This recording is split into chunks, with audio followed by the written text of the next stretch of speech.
I know a little bit about all the Pratt brothers, but the two that I've spent most of my academic life working with are, of course, Parley and his younger brother Orson.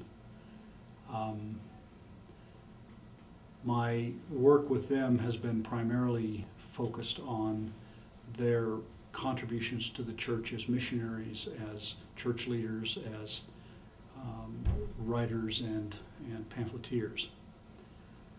Parley, of course, is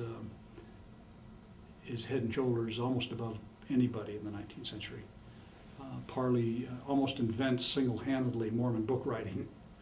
One could trace his books from his first account of being sort of attacked by a mob in Kirtland. There's a short little, one of the first things he printed was a short little account of how he was treated in America by a mob who didn't like what he had to say. And then in 1835 he authored really the first Book of Mormon poetry. In 1837 he wrote what probably is one of the most important books in Mormon history, A Voice of Warning, which was probably the ultimate missionary tract for the 19th century. In fact, it's never really been out of print.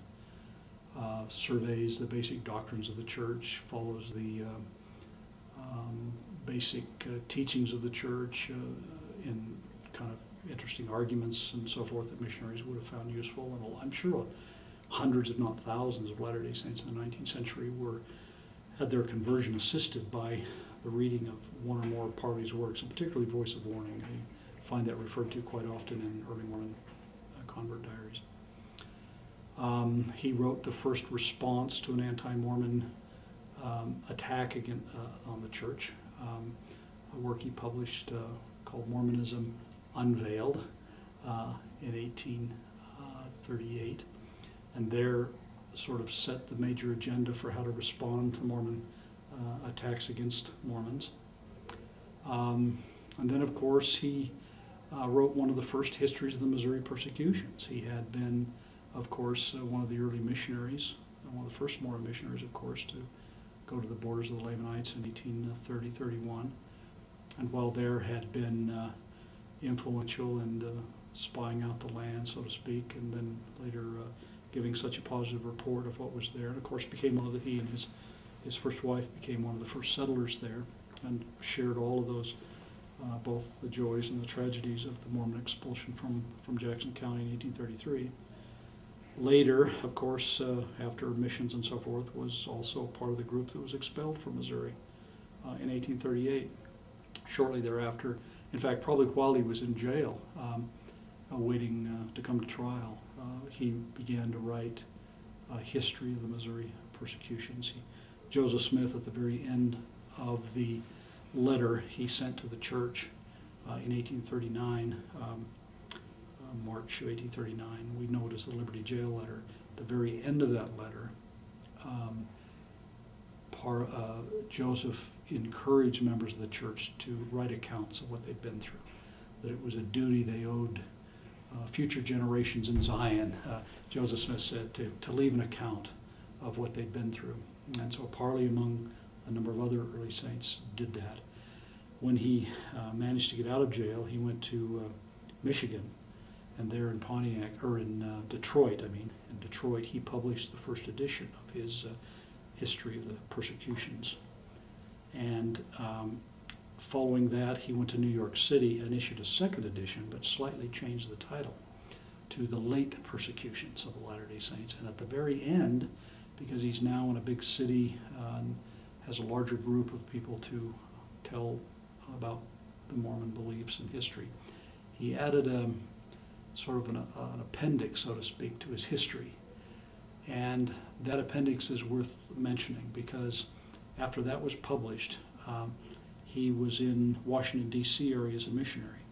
And he took the appendix he'd added to his Missouri persecutions, removed it, and published it as an address to the citizens of Washington, D.C. And that address became the basic formula for many Mormon addresses that were published throughout the 19th century.